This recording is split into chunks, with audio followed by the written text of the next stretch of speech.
Hi guys. അപ്പം ഞാൻ ഇന്ന് ബിസിനസ് സ്റ്റഡീസ് എക്സാം എങ്ങനെ ഉണ്ടായിരുന്നു എന്നാണ് പറയാൻ പോകുന്നത്. ഇത് എൻ്റെ മാത്രം പേഴ്സണൽ അഭിപ്രായമാണ്. അല്ല, എൻ്റെ മാത്രം പേഴ്സണൽ അഭിപ്രായം മാത്രമല്ല, ബാക്കിയുള്ളവർ പറഞ്ഞതും കൂടെ വെച്ചിട്ട് ഞാനൊന്ന് പറയുന്നു. ഫസ്റ്റ്, എനിക്ക് എങ്ങനെ ഉണ്ടായിരുന്നു എക്സാം. നിങ്ങൾക്ക് ഇങ്ങനെ ആവണമെന്നില്ല. എൻ്റെ ഒരു കണക്കിൽ എക്സാം വാസ് ഓക്കെ. പിന്നെ 3 മാർക്കിൻ്റെ ക്വസ്റ്റ്യൻ എനിക്ക് കുറച്ച് ആയിട്ട് തോന്നി. പക്ഷെ എൻ്റെ ഇപ്പോഴത്തെ സംശയം എന്താണെന്ന് വെച്ചാൽ, എക്സാം ഹാളിൽ ഇറങ്ങിയതിന് ശേഷം എല്ലാവരും പറഞ്ഞത് എന്തോ മാതിരിയായിരുന്നു എക്സാം എന്നാണ്. അപ്പം ഞാൻ ഇനി എഴുതിയത് പൊട്ടത്തെറ്റാണോ അങ്ങനെയൊക്കെ എനിക്കൊരു തോന്നല്. പൊതുവെയുള്ള അഭിപ്രായത്തിൽ ഇറ്റ് വാസ് ഭയങ്കര ടഫ്. എനിക്ക് ഓക്കെ എക്സാം ഭയങ്കര എളുപ്പം എന്നൊന്നും പറയാൻ പറ്റില്ല, ടഫ് ഒന്നും പറയാൻ പറ്റില്ല, അങ്ങനത്തെ ഒരു എക്സാം ആയിരുന്നു എനിക്ക്. അപ്പം നമുക്ക് തല കുത്തനെ തുടങ്ങാം. 8 മാർക്കിൻ്റെ ക്വസ്റ്റ്യൻ ഞാൻ അങ്ങനെ തന്നെയാണ് എഴുതൽ. ആദ്യം 8 മാർക്കിൻ്റെ എഴുതും, പിന്നെ 5 മാർക്കിൻ്റെ, അങ്ങനെയാണ് ഞാൻ എഴുതൽ. ഞാൻ തുടക്കത്തിൽ നിന്ന് തുടങ്ങാറില്ല. തുടങ്ങിയാൽ എന്നൊക്കെ ഞാൻ തുടക്കത്തിൽ നിന്ന് തുടങ്ങിയിട്ടുണ്ടോ അന്ന് മുഴുവൻ അടപടലും ഉള്ളൂ. 8 മാർക്കിൻ്റെ ക്വസ്റ്റ്യൻസ് എല്ലാവരും ഇമ്പോർട്ടൻ്റ് ആണെന്ന് എടുത്തെടുത്ത് പറയുന്ന ക്വസ്റ്റ്യൻസ് ആയിട്ട് എനിക്ക് തോന്നിയത്. അതിൽ പ്രത്യേകിച്ച് കോംപ്ലിക്കേഷനോ കാര്യങ്ങളോ ഒന്നുമില്ല, സാധാരണ ക്വസ്റ്റ്യൻ അത്രേ ഉള്ളൂ. 8 മാർക്കിൻ്റെ വാസ് 5 മാർക്കിൻ്റെത്. 5 മാർക്കിൻ്റെ 31ാമത്തെ ക്വസ്റ്റ്യൻ എനിക്കിഷ്ടമായില്ല. ഞാൻ ബാക്കിൽ നിന്നായിരുന്നു ക്വസ്റ്റ്യൻസ് വായിച്ച് വന്നത്. അപ്പം 5 മാർക്കിൻ്റെ ലാസ്റ്റ് ക്വസ്റ്റ്യൻ 8 മാർക്കിൻ്റെ ഓക്കെ ഗുഡ്, അത് കഴിഞ്ഞിട്ട് 5 മാർക്കിൻ്റെലേക്ക് കയറി. അപ്പം എൻ്റെ മുഖമസിലായി അങ്ങനെയും. ബാക്കി 3 ഞാൻ എഴുതി. ഫിക്സഡ് ക്യാപിറ്റൽ എന്താണെന്ന് എനിക്കറിയാം, പക്ഷേ factors affecting fixed capital requirement of A firm എന്ന് വെച്ചാൽ കുറേ ഫാക്ടേഴ്സ് എഫക്റ്റിങ്ങും അതും ഇതും ചോയ്സും അതും എന്തൊക്കെ മാങ്ങ ചക്ക തേങ്ങ വൽക്കാന്നൊക്കെ പറഞ്ഞിട്ട് എന്തൊക്കെ ഉണ്ടല്ലോ. അപ്പം എനിക്കൊക്കെ ഒരു മിക്സായിട്ട് എനിക്കൊന്നും ഇവിടെ തലയിലേക്ക് വരുന്നില്ലായിരുന്നു. ആ ഒരു പ്രശ്നം ഉണ്ടായിരുന്നു ആ ക്വസ്റ്റ്യനിൽ. അത് ഓക്കെ, കാരണം അത് ഞാൻ എൻ്റെ 6th സെൻസ് അടക്കം അങ്ങനെ ഊറ്റിയെടുത്ത് ഞാൻ ആലോചിച്ചു. അപ്പോൾ എനിക്ക് എന്തൊക്കെയോ കിട്ടി. അപ്പോൾ പിന്നെ ബാക്കി ഞാൻ അങ്ങോട്ട് തള്ളി വിട്ടു. 5 മാർക്കിൻ്റെത് അങ്ങനെ കഴിഞ്ഞു. ഇനി നെക്സ്റ്റ് 4 മാർക്കിൻ്റെ ക്വസ്റ്റ്യൻ. 4 മാർക്കിൻ്റെ ക്വസ്റ്റ്യൻ 23 കുഴപ്പമില്ല, 24 കുഴപ്പമില്ല, 25 കുഴപ്പമില്ല, 26 എന്താണെന്ന് എനിക്കറിയില്ല.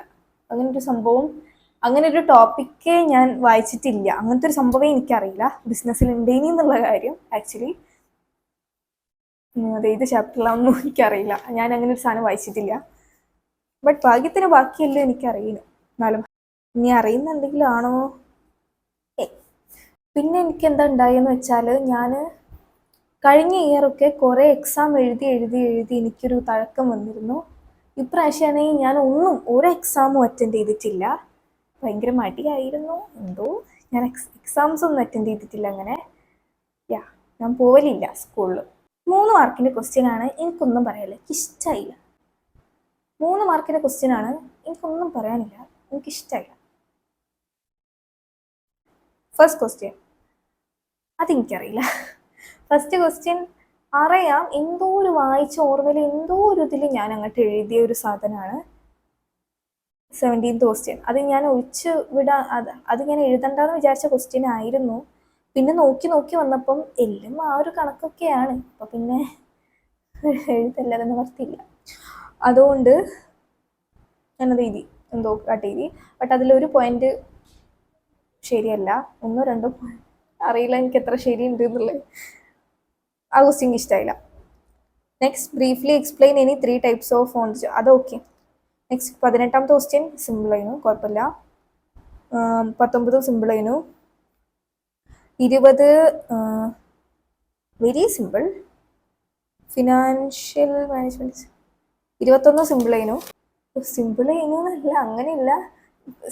എൻ്റെ സിമ്പിളായിരുന്നു എന്ന് ഞാൻ ഉദ്ദേശിക്കുന്നത് അത് ഞാൻ പഠിച്ചിട്ടുണ്ട്, ആ സിമ്പിളാണ്, അല്ലാതെ ആ ക്വസ്റ്റ്യൻ സിമ്പിളായിരുന്നു എന്നല്ലേ. 22ാമത്തെ ക്വസ്റ്റ്യൻ 22ാമത്തെ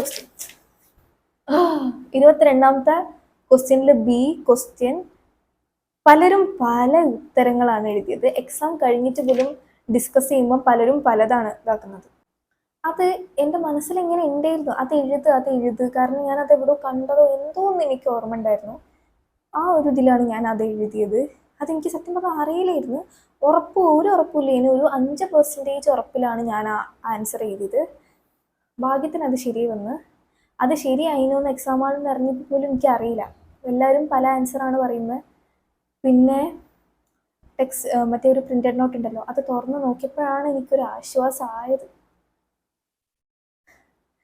ആൻഡ് അപ്പം എനിക്കൊരുണ്ടായൊരു ഹാപ്പിനെസ് എനിക്ക് പറഞ്ഞറിയിക്കാൻ വയ്യ. പിന്നെ 2 മാർക്കിൻ്റെ വാസ് ഈസി. അത് എനിക്കൊന്നും പറയില്ല, അത് എളുപ്പം തന്നെയായിരുന്നു. പ്രത്യേകിച്ചൊന്നും ടഫായിട്ടൊന്നും അതിലൊന്നും ചോദിച്ചിട്ടില്ല. പിന്നെ 1 വേർഡ് ക്വസ്റ്റ്യൻ ഈസി ആയിരുന്നു, പക്ഷേ 8, 9, 10 അതിന് ഓപ്ഷൻസ് ഇല്ല, അതുകൊണ്ടൊരു തരം ഉണ്ടായിരുന്നു. 8ാമത്തെ ക്വസ്റ്റ്യൻ ഞാൻ എഴുതിയിട്ടില്ല. 9 ലീഗൽ എൻവയോൺമെന്റ്, 10 ഏതാ ഓർഗനൈസേഷണൽ സ്ട്രക്ചർ, അങ്ങനെ എന്തോ. ഓർഗനൈസേഷണൽ സ്ട്രക്ചർ, അതാണ് ഞാൻ എഴുതിയത്. ആ സ്ട്രക്ചർ എന്നുള്ള വാക്ക് ഒഴികെ നാട്ടിൽ ഏതൊക്കെ വാക്കുണ്ടോ അതൊക്കെ എൻ്റെ മനസ്സിൽ വന്നിട്ടുണ്ടായിരുന്നു ആ ഒരു സമയത്ത്. പക്ഷേ എങ്ങനെയൊക്കെ കിട്ടി. ആൻഡ്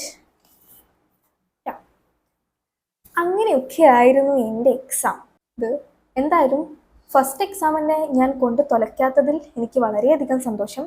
കാരണം ഫസ്റ്റ് എക്സാം തുടങ്ങിയാൽ എനിക്ക് ബാക്കിയൊന്നും പഠിക്കാൻ ഒരു ഇൻട്രസ്റ്റും ഉണ്ടാവില്ല. കാരണം അത് പോയി ഇനിയിപ്പോൾ എന്ത് കിട്ടിയാൽ എന്താന്നുള്ളൊരു രീതിയാവും.